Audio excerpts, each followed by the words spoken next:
Shalom, everyone, and welcome to our Shabbat lesson, lesson 17 on our journey through the Torah in 1 year. We are excited about our lesson on tonight. We have a lot to share, a lot that's going to be going on tonight. So I want to welcome you to our session, and I want to thank you so much for joining with me on our study of the Torah, first 5 books of the Bible, and we say that that word Torah means instructions. And so we are just excited and about this opportunity to study together on our Shabbat or our Sabbath study. For the Sabbath begins on the night of the 6th day and goes on through the morrow, the 7th day. So we thank you all so much for joining us. We're going to have a great lesson for you tonight, whether you're going to be live or those that are here in the house with me, or you're going to be coming in on our Zoom channel, or you're going to be picking this up after we, of course, upload it and make it accessible to those who will study at another time. So we are excited once again. This is our opportunity for these studies that we're doing to open up our minds for some new things that we may be hearing for the first time. Let me turn off my music. And you're going to hear boom as I turn my music off. And the new things are, in most cases, we were incorrectly taught that the Old Testament is just that, is old, and Yeshua, upon his walking of this earth and teaching, taught us not to worry about that. However, we do know that Yeshua said the exact opposite. He said he didn't come to take away or minimize the Torah, but to bring it to a fuller meaning, because the people at that time, the leaders and religious leaders, uh, political leaders, were not observing the lessons taught in the first 5 books of the Bible. The first 5 books are the foundation for all the scriptures, both what we call Old Testament or the Tanakh, and the New Testament, what we call in Hebrew, the Brit Hadasha, which is more of a continuing covenant. So Yeshua begins and brings clarification to the covenant in what we call the Brit Hadasha. And the one thing we always emphasize is the more we learn, the more we know, the more we know, the more we can do. And so we're going to have a great time in our lesson. We're going to see as we go through. As I was listening to myself last week, I realized that there's something I probably needed to clear up. And it is that in our outline sheet that I send out, it says the first session, second session, and it makes me think that we're teaching 7 different sessions. It should be the first part of our session, the second part of our session, the third part, because it's basically an outline of things we're going to cover. The fourth part of our session, the fifth part of our session, the sixth part of our session, and the seventh part of our session. So we have one session divided into 7 points on an outline. And so that we can study together and, in fact, invite questions, should there be questions concerning the material that we are covering. It's fascinating, as well as I've been studying this week, as we are in got one more week of Black History Month. And it's amazing that something that was developed for and by people that are called Black people, that was taken by other people and made it fit their culture, but the credit and the understanding was made devoid, and we'll learn that as we get into Deuteronomy. Moses' last uh, message to the people, we'll learn why that comes about and why we have. I remember growing up, we finally got this big Bible to put on our front room table that were basically some of the Black people that were in the Bible. And so as we grew up, we knew that there was a few, but in reality, the book itself, in terms of the Tanakh, the Old Testament, and a lot of the New Testament, especially the Gospels and all of that, would have been done by people of color. And so the question would not be to have a big Bible on your table saying that these few Black people were involved. No, the children of Israel and Yeshua and on and on and on, those were people of color. And so during this History Month, we got one more week. We want to always be mindful of that. Once again, as we talk about opening our minds to study new things in the Torah, new understanding, and then taking that and making it applicable to our everyday lives. And so we're going to find in our first part of our session today, Moses' father-in-law, which it's interesting because this is the only place in the study of Torah that it's named after someone that was not Hebrew or had anything to do with that, and that is Moses' father-in-law, which we call in Hebrew Yitro. Then in English it's Jethro, but once again the J sound and the J sound and the letter is not found in the Hebrew nor the Greek. So he would be Yitro, not Jethro, but that's what English has done to bring about a translational error in what was being done. Because you don't really have to change someone's name. But in that case, all of the Bible was changed from Hebrew to Greek, from Greek to Latin, from Latin to English. And so we end up with Jethro. And so those are the fascinating aspects of studying the Torah and understanding that it was by and for our people, and we need to get to understand it and get back to the correct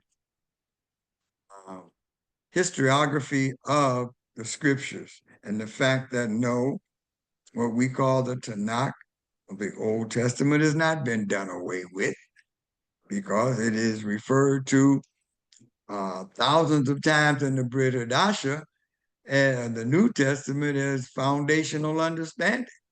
And that's what the people at the time spoke Hebrew, and that's what transpired during that time.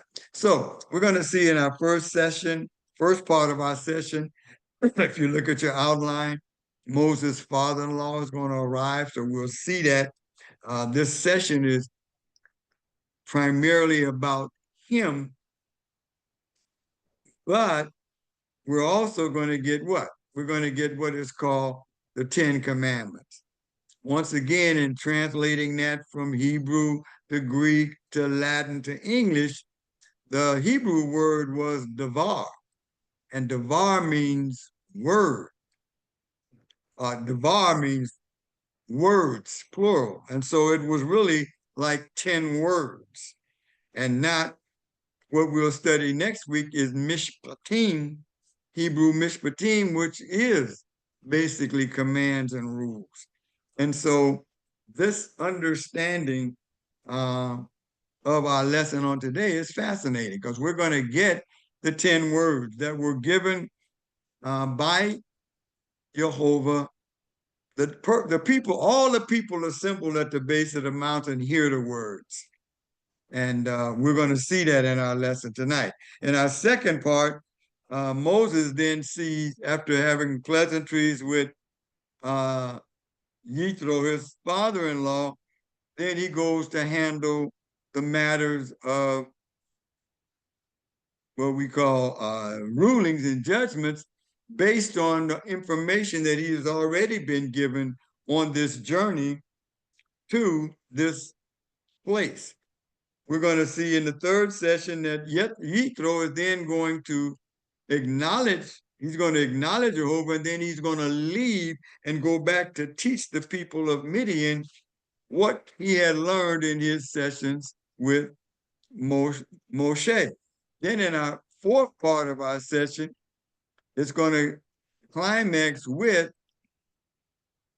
the understanding of what the covenant is going to be between Jehovah, the creator of the universe, and this group of people called the children of Israel.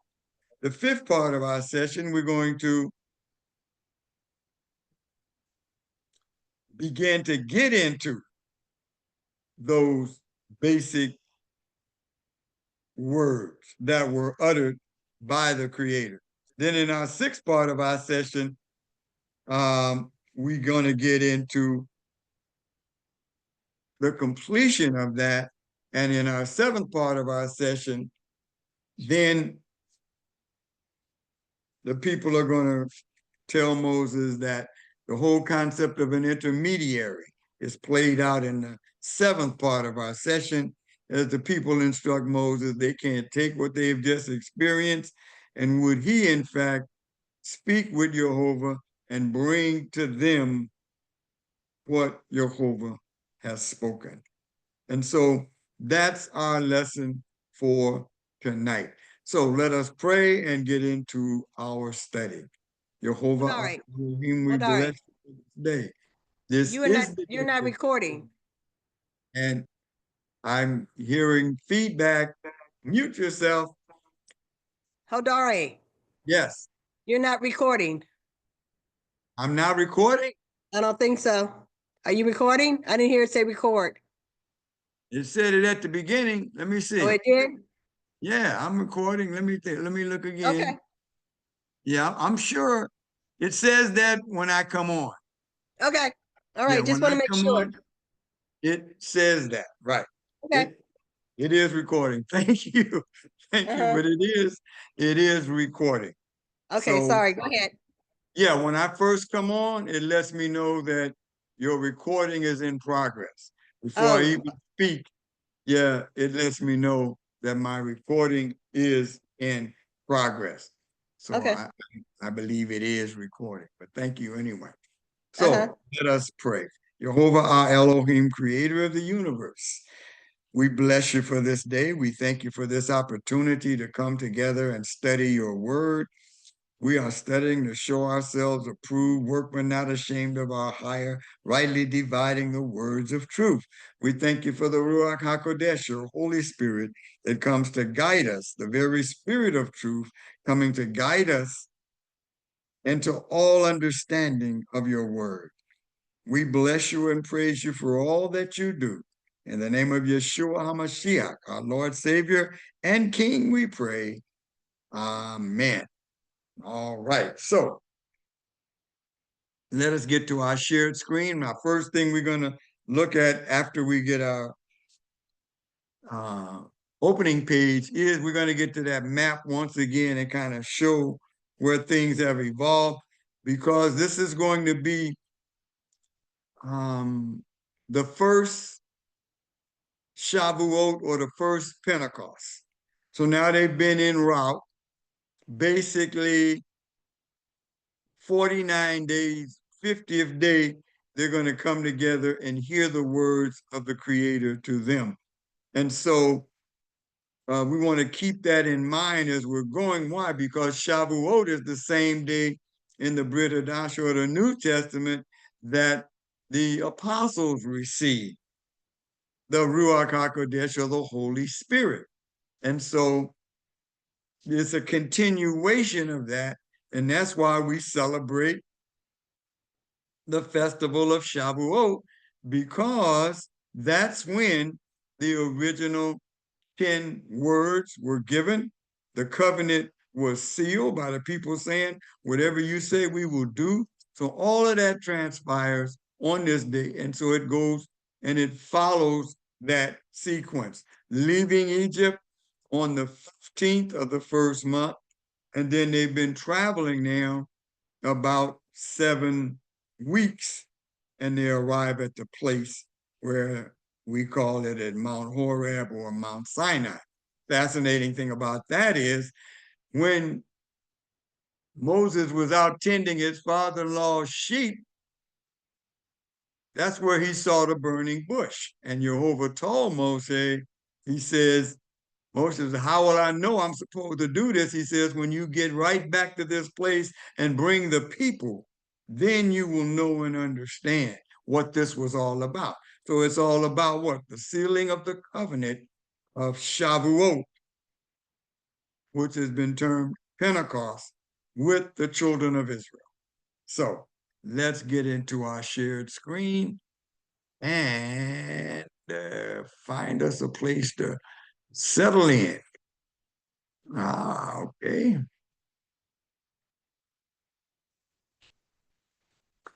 Okay. So we have a couple of people that have joined. Now it says 3. So thank you all so much for joining me once again. And I will get to my slideshow presentation and we will begin. All right, this is lesson 17. We're going to go through 52 lessons. In a part of a year, we're going to get through 52 lessons that'll get us through the first 5 books of the Bible in 1 year. Once again, the 4 aspects of study, Pashat. Remember, that's literally looking at it and reading it and trying to understand it. Then we have the Remez, which is the second and getting a little bit more deeper and application. Then we have the Drash, and the Drash gets us into some of the other elements of study. And then we have the SOD, S-O-D. So it's 4 elements of study or levels of study that bring us into a complete study of the lesson. We will touch on some of those things continually as we go, and I'll begin to point that out even in your outline. I think I should probably begin to give you some things that you could look at to prepare you a little more for our class on Shabbat. So with that, let's get into, now this first slide is a map. And this is another map. Most of these maps are old and don't include recent study that have showed a more exacting location of the crossing of the children of Israel into the wilderness of Shur as they left the land of Egypt. So we see where they began up here in Ramesses. Remember the old route they could have taken right up there? Jehovah said, you're not ready for that. So we're going to go this way, and it shows them going down and crossing at this point, but most likely it was probably at this point because of this session place right here where a couple million people could be ready to cross over. And so crossing over into the wilderness of Shur. And then this is where they're trying to go, down here to Mount Sinai, or Sinai, as we say in English, but in Hebrew it's Sinai. And so this is where they were going, and this would be the area in which Moshe would have been and running from Pharaoh, he would have been in this area in here and going and feeding the sheep in an area around this stretch of mountains. And that's where he had his meeting about the burning bush. And now he's back there. He didn't go through the Red Sea. Before, he just went boom like that and went on down into the land of Midian. And now he's here brought the children of Israel to this point, and it's been about right around 50 days since they left the land of Egypt. All right, so now with that, let's get into the first. I'm going to change that to the first part of our session. I got to remember to change that. I don't want to forget that. Now, here it is, titled Yitro, or what we say in English, Jethro. But this session is a lot concerning him. So now Yitro, the priest of Midian, Moshe's father-in-law, heard about all that Elohim had done for Moshe and for Israel, his people, meaning the people of Yehovah. How Yehovah had brought Israel out of Egypt. After Moshe had sent away his wife Zipporah and her two sons, Yitro, Moshe's father-in-law, had taken them back. And we highlighted that because that's important to understand. Something transpired. It could have been the whole situation at the end where Jehovah came because Moshe had not circumcised his sons. And depending upon how the translation, the Hebrew is translated, many people say he came to kill Moshe, but most scholars say no, he was saying that the children of Moshe were not ready. And so you don't enter into this covenant relationship that's going to evolve without having done that for the children of this leader. And so that's why we highlighted that. Verse 3, the name of the one son was Gershom, for Moshe had said, I have been a foreigner in a foreign land.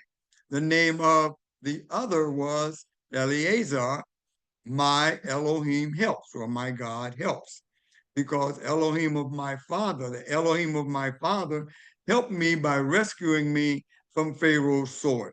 So remember, Moshe had married the daughter of Jethro, one of his daughters, and had these two sons. All of this took place before, of course, before his 80th birthday, which is when he was to go back into Egypt and speak with Pharaoh about letting the people go. Verse 5, Yitro, Moshe's father-in-law, brought Moshe's sons and wife to him in the desert where he was in camp. So this would be an area familiar with Yitro because that's where Moshe was in fact shepherding the sheep of Yitro. Where he encamped at the mountain of Elohim.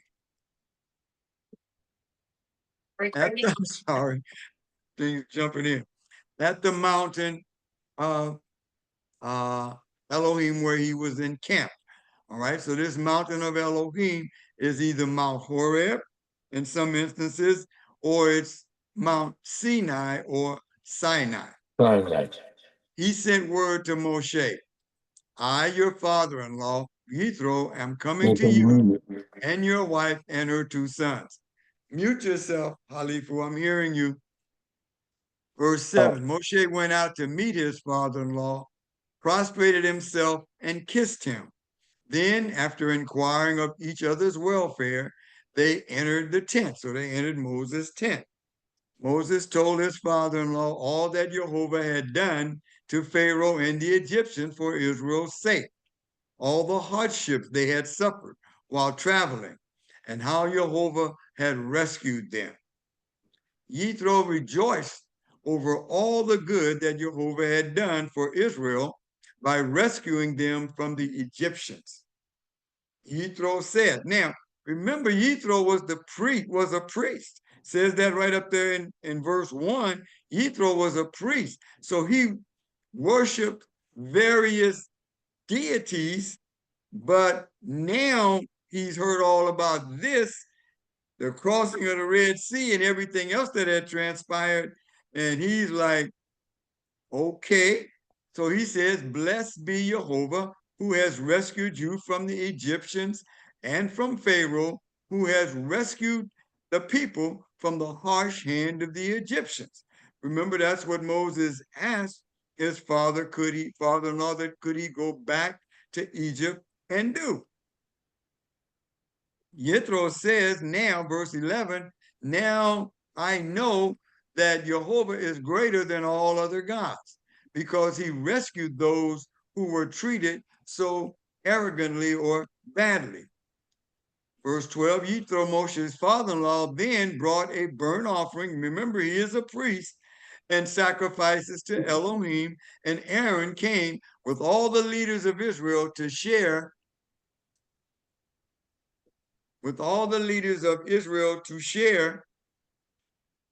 the meal before Elohim with Moshe's father-in-law. Now remember this. Remember what we're looking at here.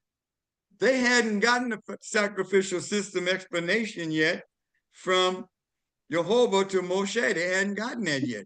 But this was the practice of most of the nations at that time. They had a priesthood. That's why, right, even at this point in the journey of the children of Israel, the oldest male in the family is the priest of the family. And it's only after the golden calf fiasco that the Levites become the only line of the priesthood. Up until that point, the oldest male, the firstborn son of the father, would then be in line for the priesthood. And when we studied the chart in the Table of Nations, you could see how those things flowed. And so up until this point, so he's a priest and he offers a sacrifice to Jehovah, and then they sit down to eat it, which is normally what will take place in what we're going to learn about in Leviticus. That's going to take place with the children of Israel. So that concludes the first part of our session. Now we're going to go into the second part of our session, where Moshe now goes to basically adjudicate matters before the people. Because during these 7 weeks, Moshe has been continually going before Jehovah and getting instructions. So he's just not teaching them blindly. He has been given instructions on what is going to be required, and he begins to reveal these instructions to the children of Israel. So now we're going to get into our second part of our session, which is Exodus chapter 18, verses 13 through 23. So it's only going to be this one slide. The following day, Moshe set to settle disputes for the people, while the people stood around Moshe from morning till evening. When Moshe's father-in-law saw all that he was doing to the people, he said, "What is this that you are doing to the people? Why do you sit there alone with all the people standing around you from morning till evening?" Moshe answered his father-in-law, "It's because the people come to me seeking Elohim's guidance. Whenever they have a dispute, it comes to me. I judge between one person and another, and I explain to them Elohim's laws and teaching." So there's been teaching going on. And in our lesson last week, we saw where when they stopped at the 7 springs and all of those places, there was instruction going on between Jehovah and Moshe that he would relay to the leaders. Well, now he's sitting in judgment, and now he has to try to explain things as people are trying to do what? Practically apply what they're learning to their lives. Verse 17, Moshe's father-in-law said to him, what you are doing isn't good. You will certainly wear yourself out, and not only yourself, but these people here with you as well. So now they got disputes and they may not get it heard. They don't know when the cloud is going to go up and they got to move. And so Yitro says, no, you're not, you're going to wear yourself out. You can't do it by yourself. He says in verse 19, so listen now to what I have to say. I will give you some advice, and Elohim will be with you. So now he's basically telling him this advice is coming from Elohim. In other words, he has understanding, and it's coming from Elohim. And he's saying, check this out. You should represent the people before Elohim as you're doing. Excuse me. And you should bring their cases to Elohim. You should also teach them the laws and the teachings and show them how to live their lives and what work they should do. Well, once again, this is too much. I got to drink some more. This is too much for Moses to do on his own.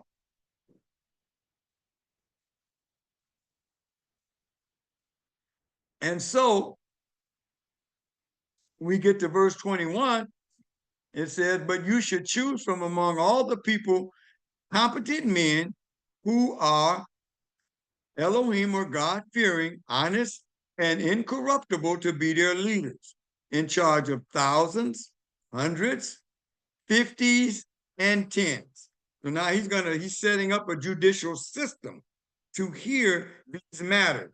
So people's matters can be heard in a quicker process, and because the matters can be heard, then they can do better. The more you know, the more you can do.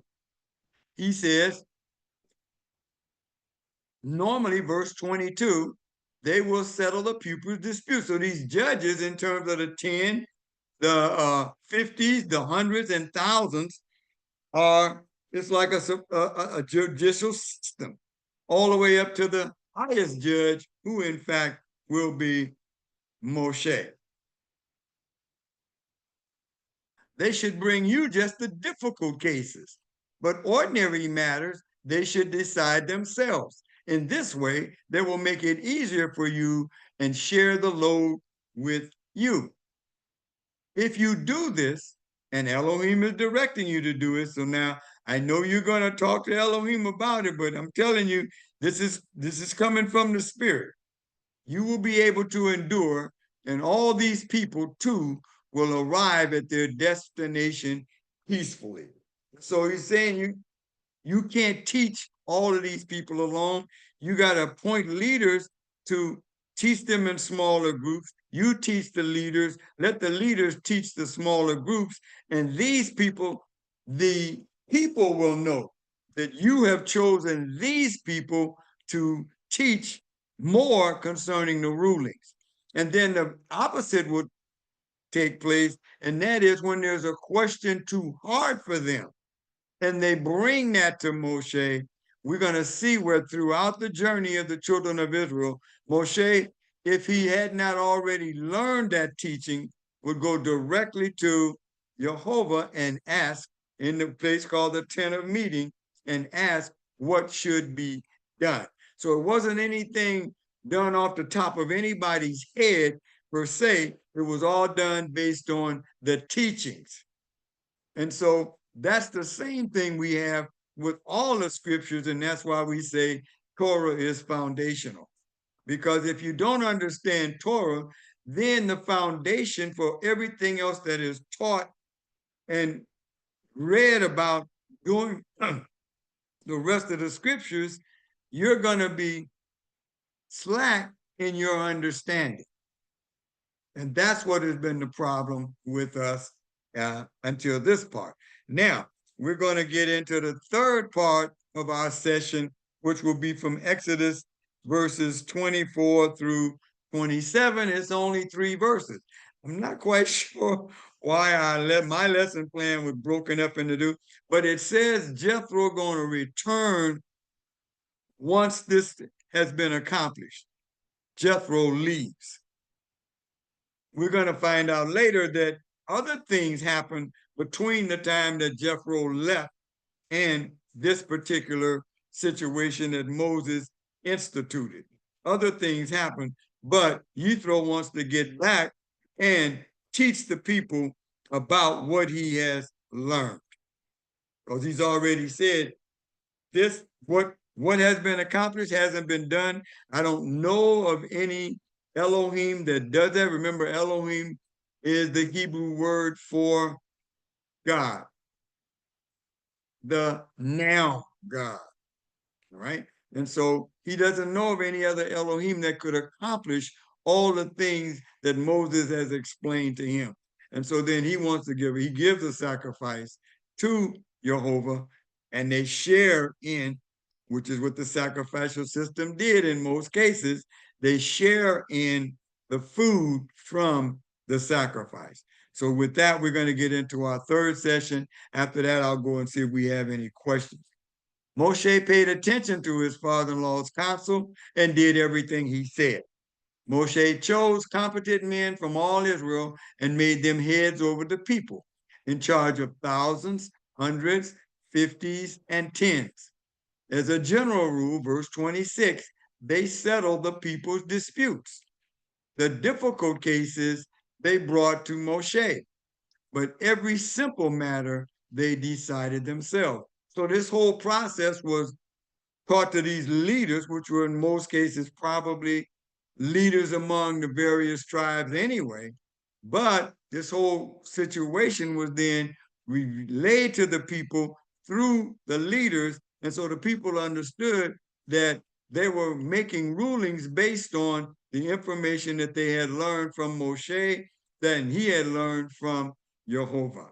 And so then in verse 27, it says, then Moshe let his father-in-law leave, and he went off to his own country. Well, we're going to see where later, we're going to see where there was conversation between Moses and his father-in-law, where he asked him to stay with him. And he said, no, I'm not going to do that. I got to get back and take this information to the people of Midian. So after that, we're going to get out of our shared screen, see if we have any questions. I don't see any. So let us get back to our shared screen.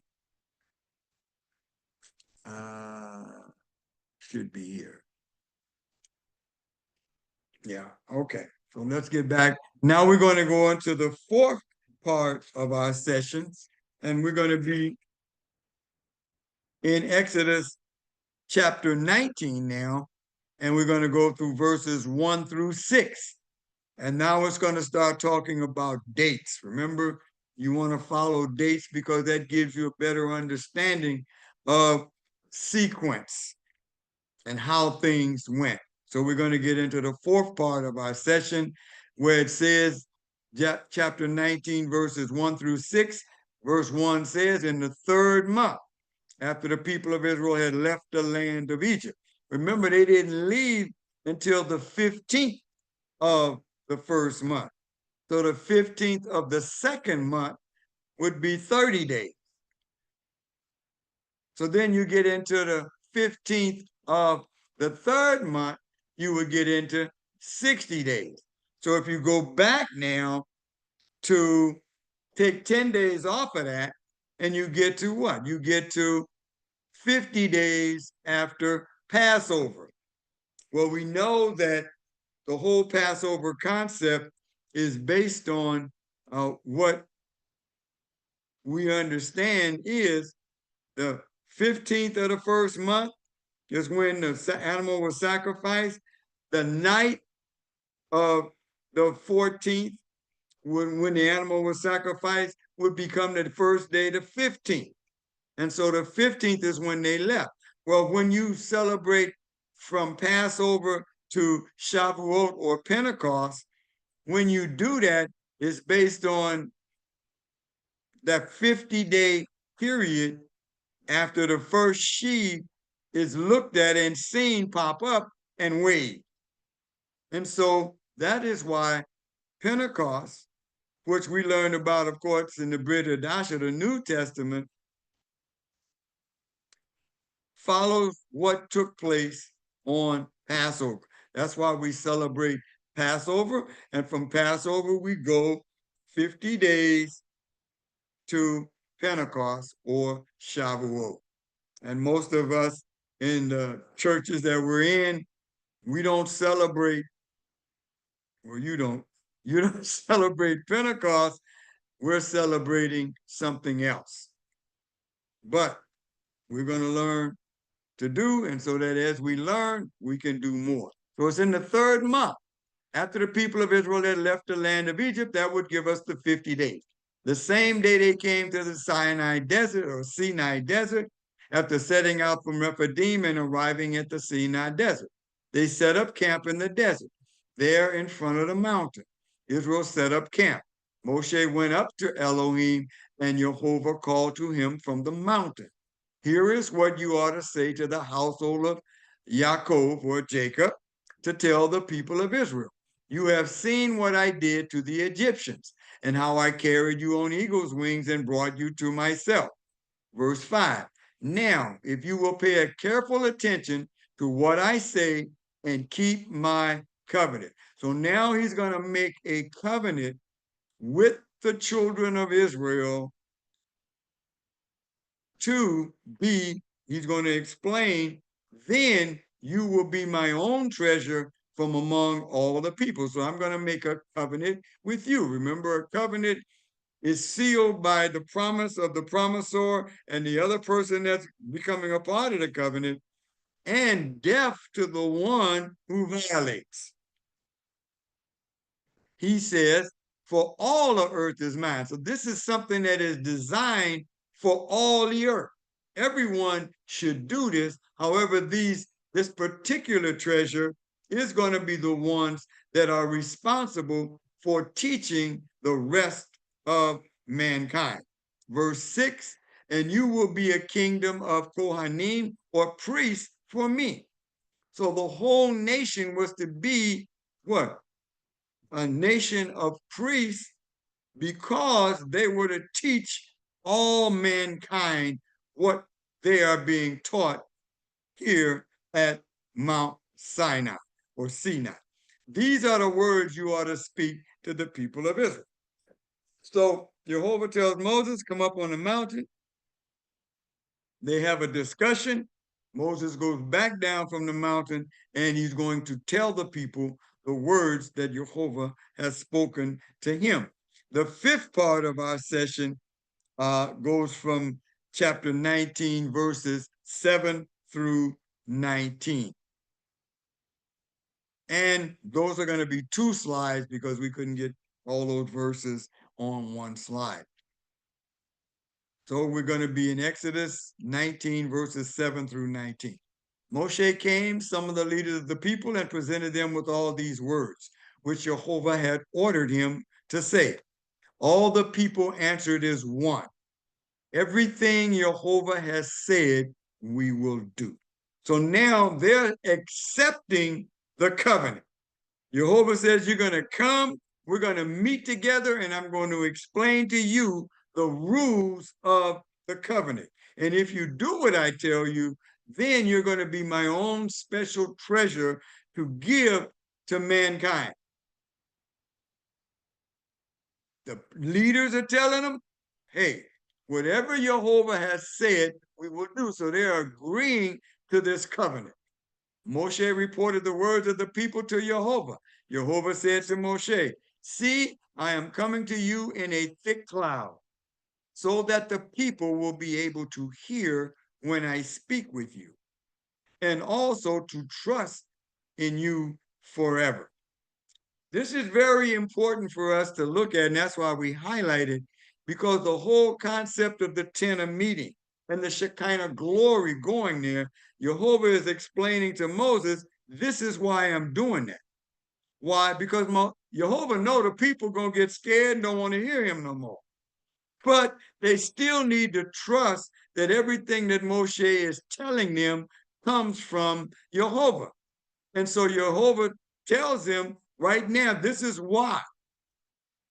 They're going to trust that I'm speaking with you because they're going to see this cloud come. They know that cloud is a representation of my presence, the Shekinah glory. They know when that comes that you're going to go and talk with me. Moshe at this point doesn't understand that the people going to say, we don't want to talk to Jehovah no more. We can't handle it, but he's getting these instructions in advance. Moshe had told Jehovah what the people had said. Verse 10, so Jehovah said to Moshe, go to the people today and tomorrow, separate them from me by having them wash their clothing. So now he's preparing the people's mind. That's why the whole concept of a washing. Before the people went into the temple, what would they do? They would go and take a cleansing bath so that when they went into the temple, this is where it came from. Moses told them to clean yourselves up and be prepared to come and meet with your maker.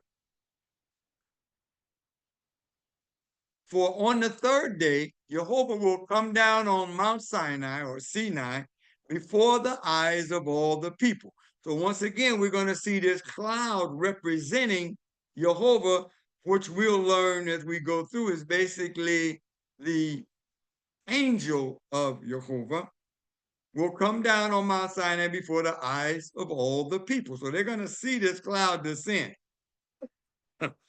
Excuse me. Jehovah says you ought to set limits for the people all around and say, be careful not to go up on the mountain or even touch its base.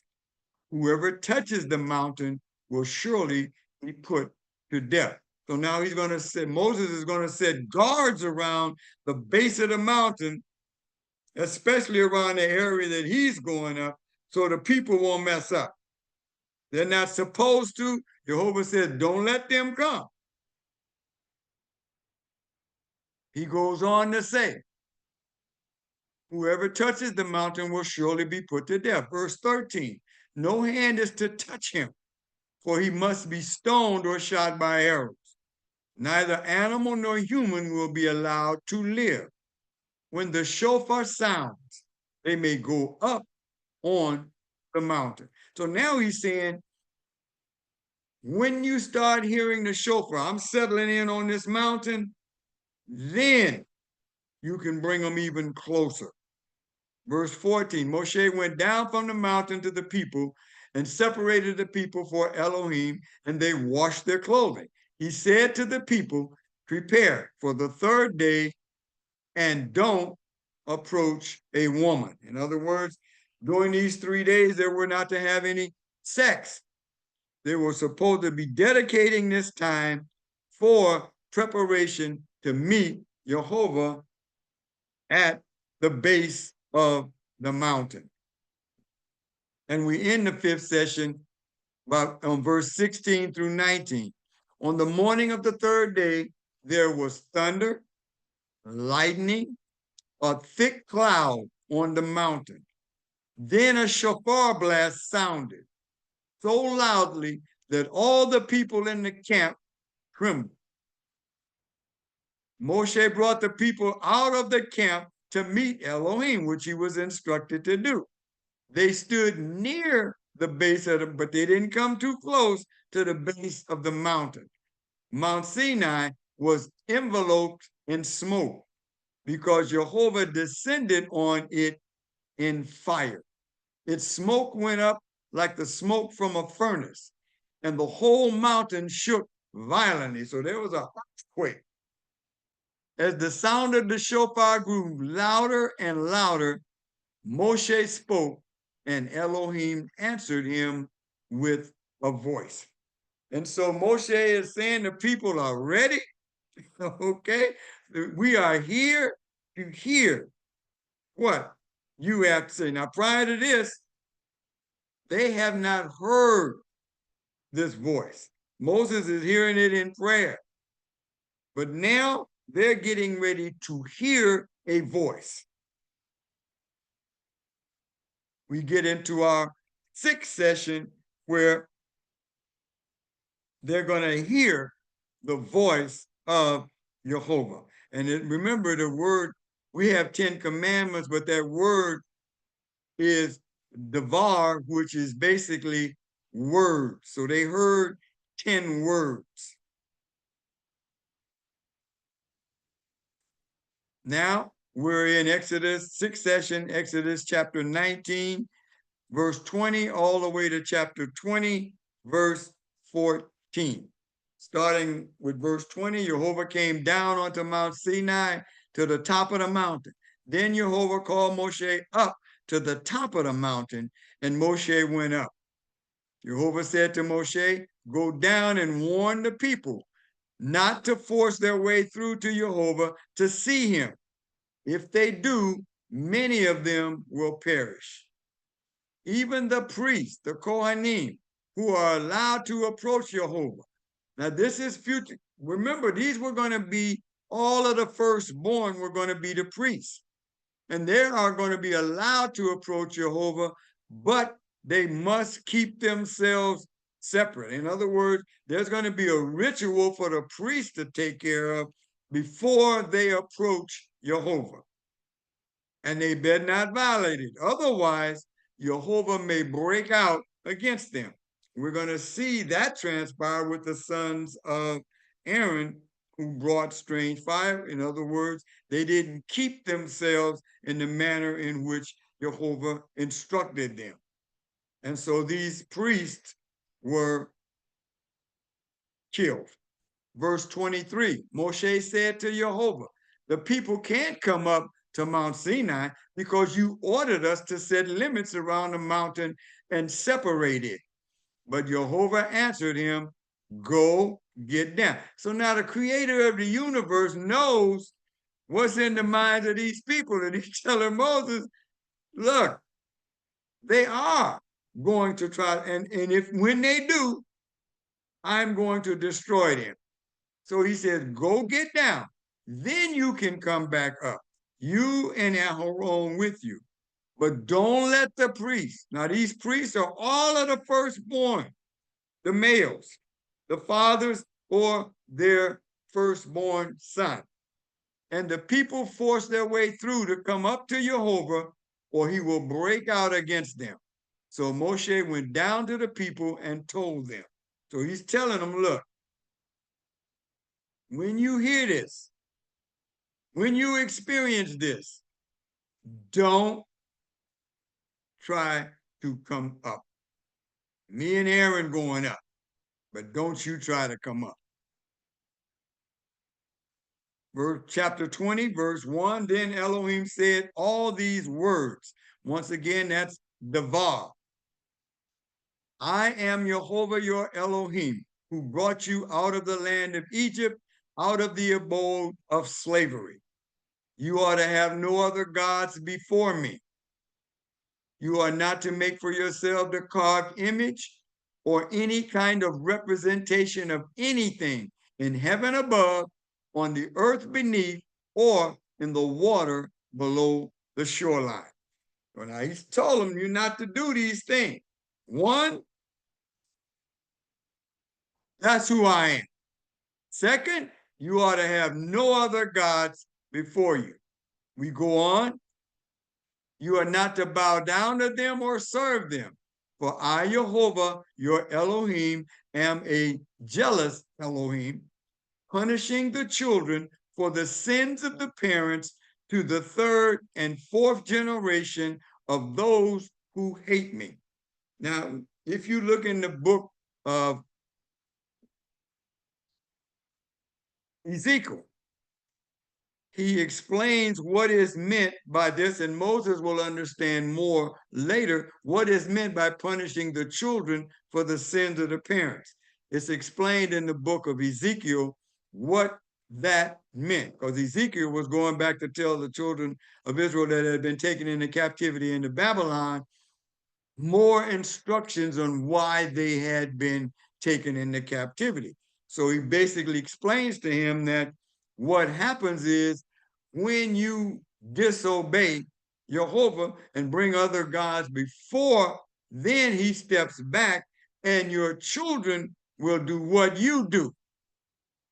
And so he explains in Ezekiel that the children are not punished by Jehovah for the sins of their parents, but that will transfer to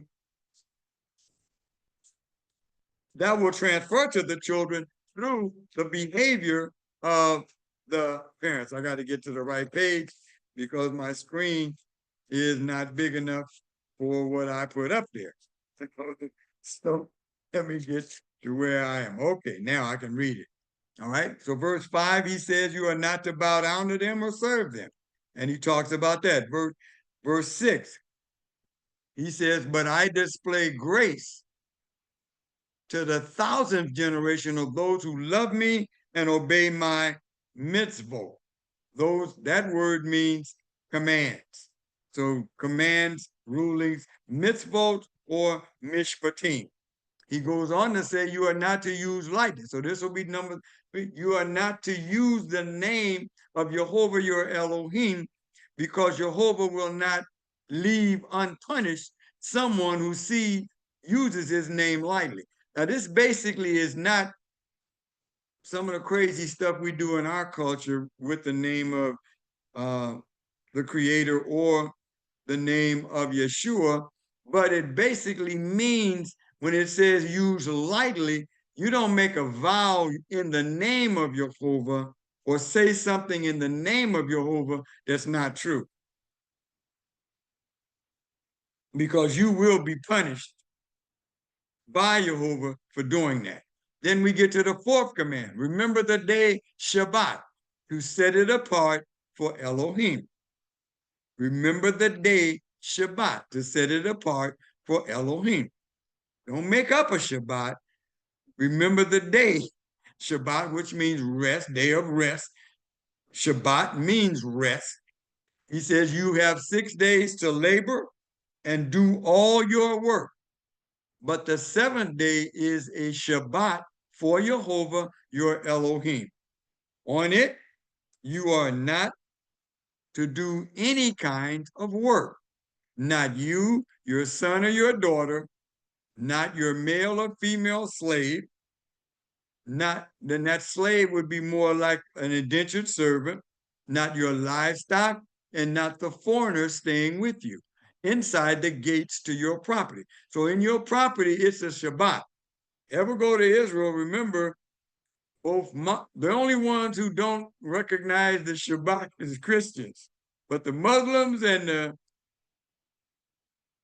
the Jewish people, they stay home on Shabbat. So the marketplace and everything else is closed. Only the Christians be around there shopping and doing anything else. But on Shabbat, the city is almost desolate. For 6 days, Jehovah made heaven and earth, the sea and everything in them. But on the 7th day, he rested. Remember in Genesis, he set it apart as holy. This is why Jehovah blessed the day Shabbat, which means rest, and separated it for himself. So now he said when the day was. And so we're not supposed to change that for any reason. Then he goes on to the 5th command. Verse 12, honor your father and mother so that you may live long in the land which Jehovah your Elohim is giving you. 6, do not murder. 7, do not commit adultery. Now we're going to go into the 7th part of our session, and we'll pick up from verse 15 and go all the way to the end of our lesson. Okay, now the whole thing shows up here. He said, do not steal, Do not give false evidence against your neighbor or lie.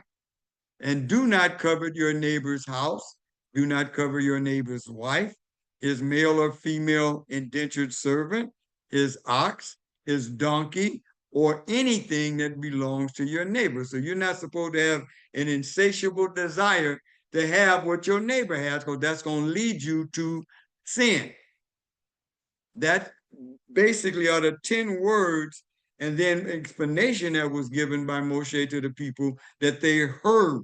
They heard the voice of Jehovah. They experienced the sound of a shofar. Didn't see anyone blowing it, but they heard that noise.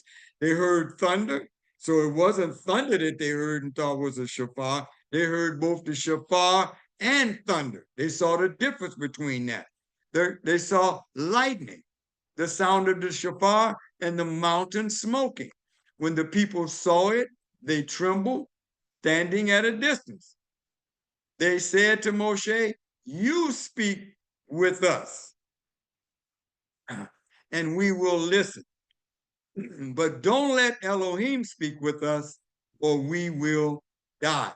So they said, if it takes all that to hear that voice again, that shows we ain't ready. So you go speak with him and you come back and talk to us. And therefore, we still gonna do whatever Jehovah tells you that we ought to do.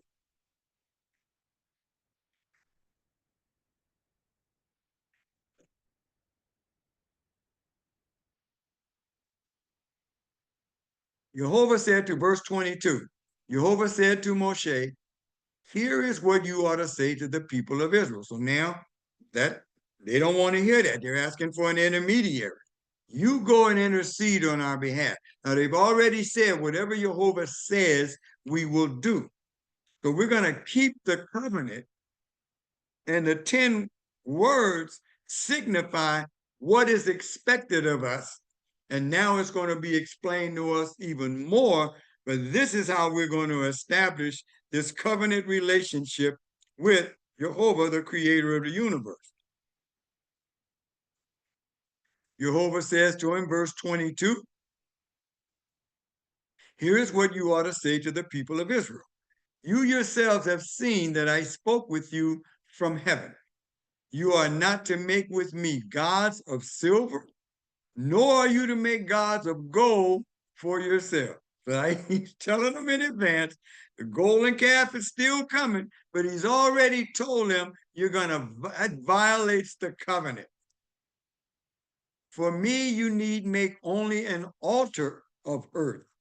On it, you are to sacrifice your burnt offerings, peace offerings, sheep, goats, and cattle.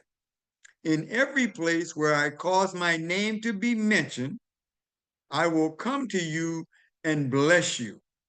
If you do make an altar of stone, you are not to build it of cut stones. For if you use a tool on it, you profane it. Likewise, you are not to use steps to go up to my altar, so that you won't be indecently uncovered."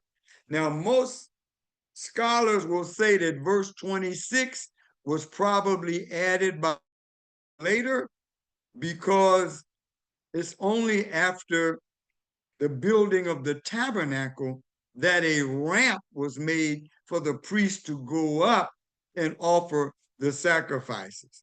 And so Moshe would not have been writing that at this particular point in time. He could have written it before turning over the scrolls of the Torah to the priests and the leaders of the nation of Israel right before his death. So that basically ends our session for today. And we're going to get out of our shared screen. And we have one question at least. Let's see what that is. What is considered the Shabbat based on our calendar? The Shabbat based on our calendar would be Friday night to Saturday night. That would be the Shabbat. You notice that Muslim, Seventh-day Adventist, people of that ilk celebrate Shabbat on Friday night to Saturday night, because we go from night to night. All right, so that's basic. So at sundown on Friday night begins Shabbat, and it ends at sundown on Saturday night. So the whole concept of changing that, Jehovah said don't do it. Yeshua said don't do it. But whoever does it will be punished. Well, Western culture has done it, and Western culture is paying a price. So the actual Sabbath is from Friday night, sundown, to Saturday night, sundown. Then you begin the first day of the week, which is what Sunday is. All of the names that we have for the day of week were based on different Greek and Latin false gods. The sun god. Well, the sun god came from a system of understanding in Egypt, but was transferred on. The people accepted it. Then you have Monday, the god of the moon. Then you have Wednesday. So it goes on and on and on. But in the Bible, it only talks about day 1, day 2, day 3, day 4, day 5, day 6, day 7. The months didn't have names, even though they were given names later, but they were month 1. They said this is the first month, the second month, third month. Everywhere you read, you're only going to see first, second, third, fourth month. Then as you get further into studying, then they're going to acquire names. So then you have the first month being the month of Aviv, and then on and on, or Nisan, which was a later change of the name after the Babylonian captivity. So the basic concept of when is the Sabbath is Friday night to Saturday night. And that's when the Sabbath is. So that will complete. If we don't have any other questions, then that will complete our study. So what the Western church has done is basically what they were told not to do. And that is change that. And a lot of that was based on the fact that as long as the apostles were alive and their direct students were alive, they always observed everything that Judaism did. They always observed it. But it was later, after when you come to the Council of Nicaea in 325 AD, when things were solidified. But it was going down that path to make everything that appeared Jewish to be no longer in effect. And that's when we get the whole concept of the Old Testament no longer being necessary and all of that, because you couldn't have the idols that we recognize in our churches and pictures and all of that. You're not going to see that at no synagogue. You're not going to see that at no mosque. You're not going to see any statues or anything, because they know you're not. It says right there, you're not supposed to do that. No kind of image, no kind of likeness. Don't try to put me in any kind of box. Why? Because that's what man had done up until this point. They kept doing that. Egyptians were no different than everybody else. They kept doing it. So Jehovah says, this is the rules you are to follow, and this is what you are to teach. They've been trying to follow this, but they've gone so far out that Jehovah said, okay, I'm going to take this people, starting with Abraham, based on the lineage, and get this to where I am having them be the priestly group that will go to the world and teach them what I have instructed. Not somebody said I instructed, but what I have instructed. And that's why we say, even though scholars will argue that maybe Moses didn't write everything. We don't have to know. As far as we're concerned, if a scribe made a little change later, it wasn't designed to change the meaning. It was designed to bring clarification. And so the basic understanding is that the Torah, first 5 books, were direct revelation from the Creator to Moshe. And Moshe then was told to write these things down and pass it on before his death. And that's what he did. And so no matter what anyone wants to say, the word says itself and the word will reveal itself. He said that. He said, if you seek me, you'll find me and you'll see the truth, and the truth will make you free. So it frees us to understand what it is we're really supposed to do. And when we understand what we're really supposed to do, then we understand that we have to practice it in order to, first of all, show that that's what we believe, and next to pass it on to the next generation. So if we want our children and our grandchildren to understand more the truth of the word and not what some rabbi or someone else has said, then that's why we study it ourselves and allow the Holy Spirit to witness to us as to what is truth. And Yeshua said, I'm going to send you the Spirit of truth, and he will guide you into all truth. So when you hear the truth, then he says you have to do what? You have to act upon it. Because by acting upon it, you're able to live it and get more revelation of what you're doing. So that kind of ends that. And I think, well, we did better than we did last week, but I didn't want to rush because there's so much in our lesson for today.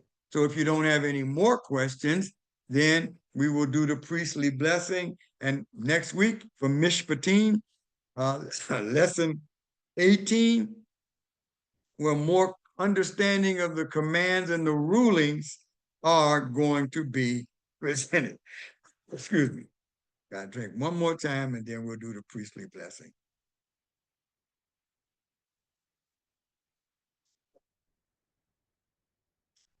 All right, from Numbers chapter 6, verses 24 through 26. May Jehovah bless you and keep you. May Jehovah make his face shine upon you and be gracious to you. And may Jehovah lift up his countenance upon you and give you peace. And with that, I say shalom. I have a blessed rest of your day. And I will see you next Friday, the last Friday of Black History Month. And we will discuss some things as we continue to go on what that really means for us as a people. All right, with that, I say shalom and see you next